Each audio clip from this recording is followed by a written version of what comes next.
ওই করে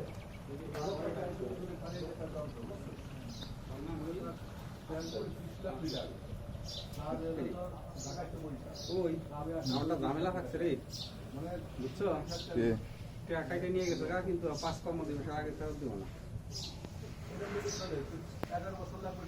মানে 5 কর্মদিবসের মধ্যে ফেরত দেবো কবে